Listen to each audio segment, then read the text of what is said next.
Durante o período de dominação espanhola, muitas vilas e fortificações foram construídas para defender o Brasil das invasões estrangeiras.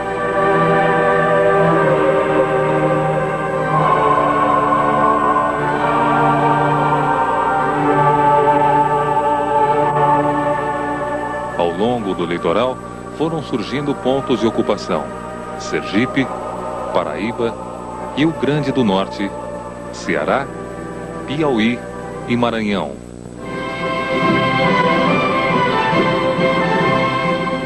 Mas para a ocupação do interior do território, as entradas e bandeiras tiveram um importante papel.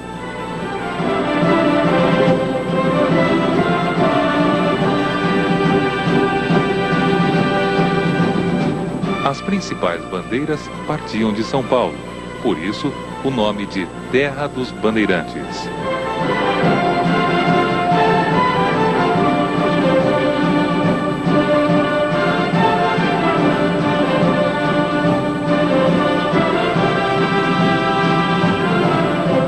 Enquanto as entradas eram patrocinadas pelo governo e não ultrapassavam o meridiano das Tordesilhas, as bandeiras geralmente eram organizadas por particulares e se aventuravam pelas terras espanholas, além da linha do tratado.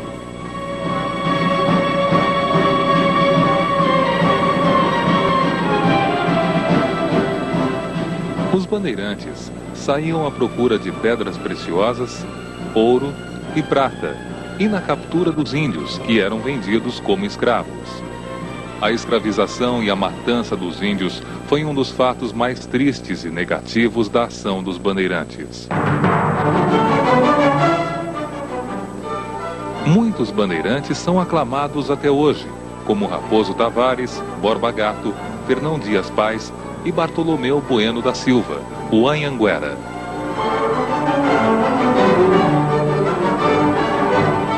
Foram os bandeirantes os responsáveis pela expansão do território brasileiro, junto com os jesuítas, que entravam pelo sertão para catequizar os índios.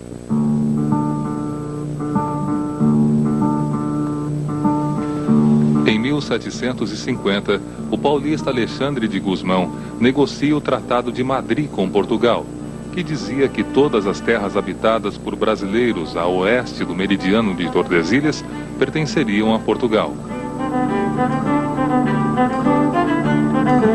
Pelo tratado, Portugal cedeu a colônia do Sacramento para a Espanha e, em troca, recebeu a região de 7 povos das Missões.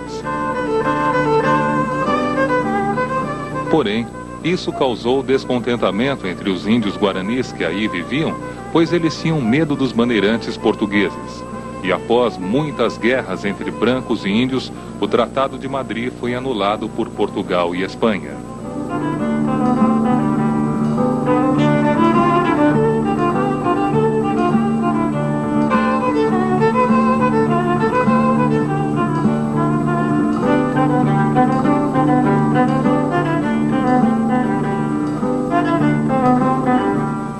Quem ganha a nota 0? A nota 0 vai para o Marquês de Pombal, ministro português que acusou os jesuítas de terem aconselhado os índios guaranis a se revoltarem. Com isso, o Marquês de Pombal expulsou todos os jesuítas do Brasil que eram contra a escravidão indígena e eram os únicos professores que existiam no Brasil. Assim, a instrução ficou prejudicada e os índios foram escravizados e mortos.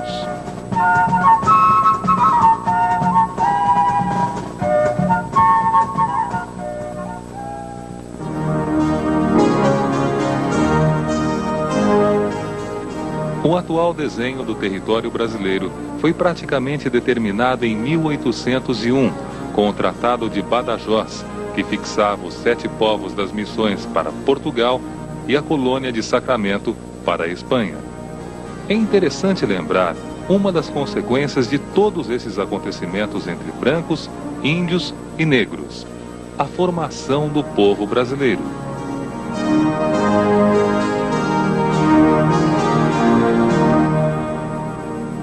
O cruzamento entre estas 3 raças deu origem aos mestiços. Os principais tipos de mestiços existentes são o mameluco, que é o cruzamento entre brancos e índios, o cafuzo, do cruzamento entre índios e negros, e o mulato, mestiço do negro com o branco. Hoje, o grande número de mestiços no Brasil deve-se aos numerosos imigrantes que aqui se fixaram, como os italianos, alemães, japoneses, entre outros.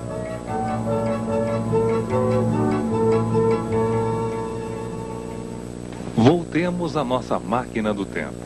Iremos aterrissar agora no centro-oeste do Brasil.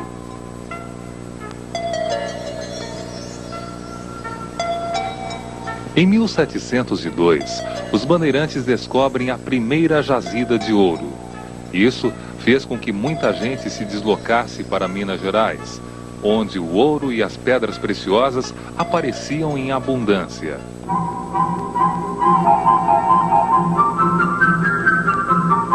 O único problema era que, de todo o ouro retirado do solo, 1/5 deveria ser pago a Portugal, o que revoltava os donos das minas.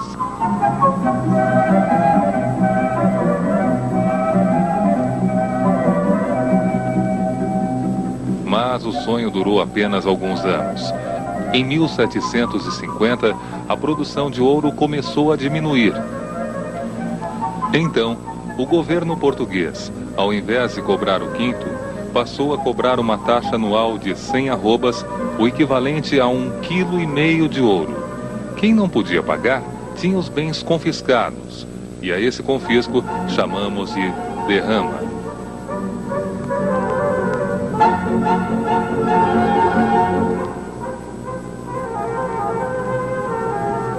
Essa situação foi responsável pela mais importante revolta dos brasileiros contra o governo português, a Inconfidência Mineira, que veremos mais adiante.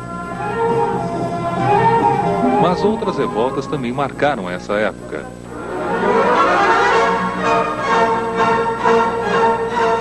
Em 1640, com o fim do domínio espanhol, muitos paulistas, principalmente espanhóis e comerciantes, não reconheceram o novo rei de Portugal e resolveram aclamar um rei para São Paulo.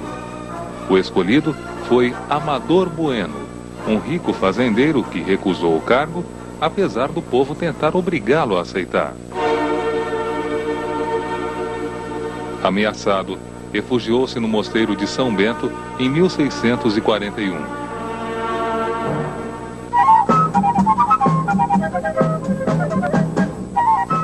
No Maranhão, o descontentamento com Portugal, que havia prometido trazer escravos da África para lá trabalhar e ainda comprar toda a produção dos fazendeiros, o que não havia cumprido, fez com que, em 1684, Manuel Beckmann chefiasse uma revolta. A revolta de Beckmann, como ficou conhecida, logo foi abafada por Portugal e Beckmann condenado à morte e executado.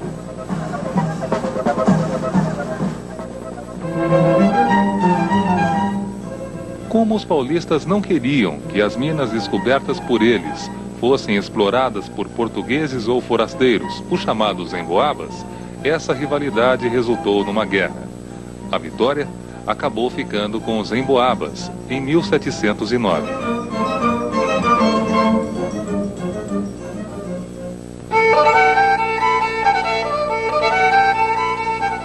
Mascates era o apelido dos portugueses que viviam em Recife. Em 1710, o rei elevou Recife à categoria de vila. O povo de Olinda, então capital do Pernambuco, resolveu invadir o Recife e pedir o mesmo para si. Conhecida como a Guerra dos Mascates, esse episódio não teve ganhador, pois Portugal decretou anistia geral. Apenas Recife ganhou, tornando-se a capital de Pernambuco. Em 1720, revoltados com o pagamento do 5º, os mineradores de Minas Gerais, liderados por Felipe dos Santos, pedem a diminuição do imposto, o fim do monopólio de vários produtos e o fim da repressão contra os descontentes. A revolta de Felipe dos Santos terminou com o enforcamento de seu líder, sendo um marco importante para o favorecimento da Inconfidência Mineira.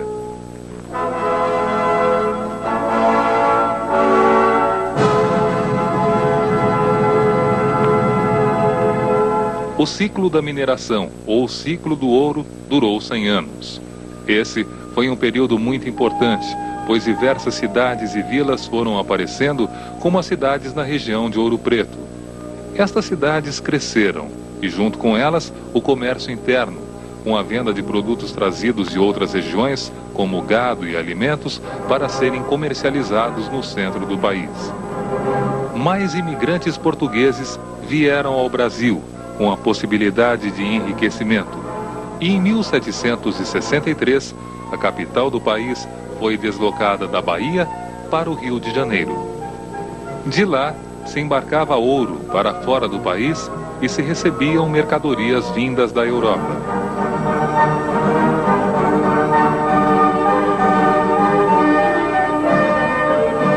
Houve grande desenvolvimento na arquitetura, na literatura e nas artes em geral, com o surgimento do maior artista barroco, Antônio Francisco Lisboa, o Aleijadinho.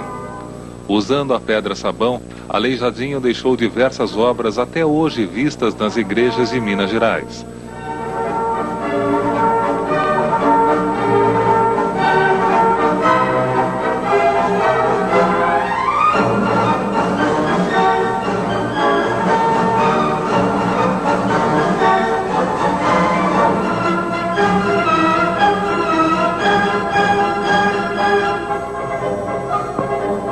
Essa era também uma época de ideias novas na Europa, com pensadores que pregavam a liberdade de comércio, a igualdade entre pessoas e a participação do povo no governo. Os Estados Unidos se tornaram a primeira nação democrática da América, com o presidente escolhido pelo povo. E essas ideias foram trazidas para o Brasil pelos estudantes que estavam na Europa. Esses estudantes seriam alguns dos líderes da Inconfidência Mineira.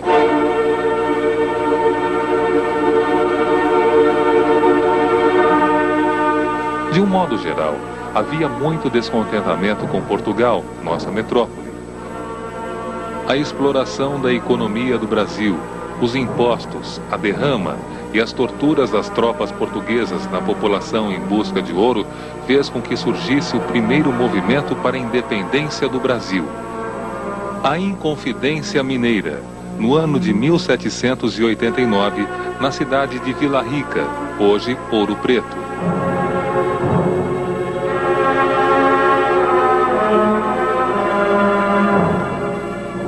Os inconfidentes queriam proclamar a República, abolir a escravidão, fundar uma universidade em Vila Rica, instalar indústria e dar auxílio às famílias numerosas.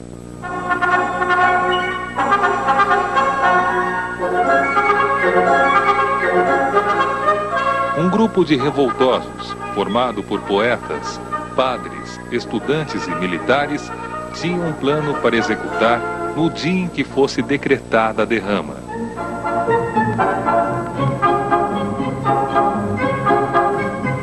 Dentre eles, um alferes, Joaquim José da Silva Xavier, apelidado de Tiradentes por ser dentista prático, foi encarregado de ir ao Rio de Janeiro conseguir apoio para a Revolução. Tiradentes era o mais humilde entre os líderes.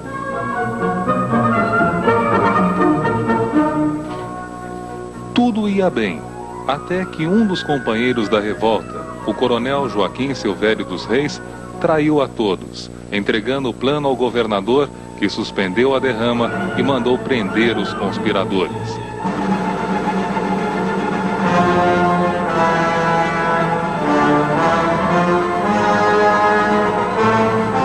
Despachou uma força para o Rio de Janeiro para prender Tiradentes.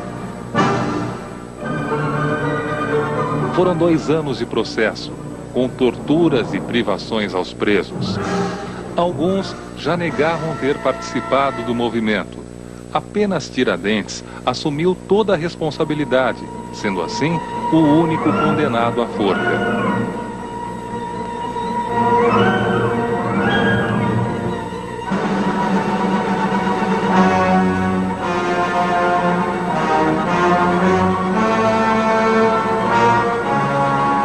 No dia 21 de abril de 1792, Tiradentes foi enforcado e esquartejado, sendo suas partes expostas em praças por todo o país.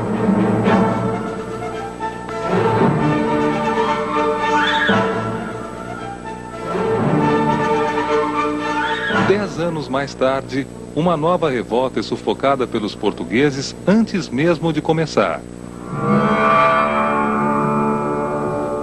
A Conjuração Baiana, ou Conjuração dos Alfaiates.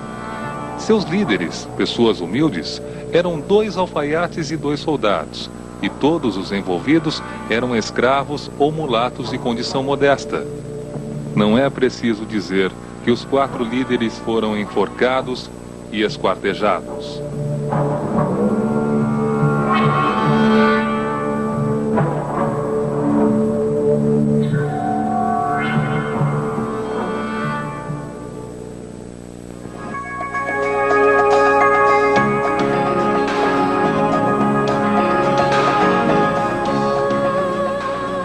Entradas e bandeiras fizeram o reconhecimento do sertão, descobrindo riquezas minerais e aumentando o território. Também aprisionavam indígenas que seriam usados como escravos. Em 1750, o paulista Alexandre de Gusmão negocia o primeiro tratado de limites entre Portugal e Espanha. Só em 1801, com o Tratado de Badajoz, o desenho dos limites do Brasil é praticamente definido. 3 novas raças surgiram na época colonial. O mulato, do cruzamento do branco com o negro.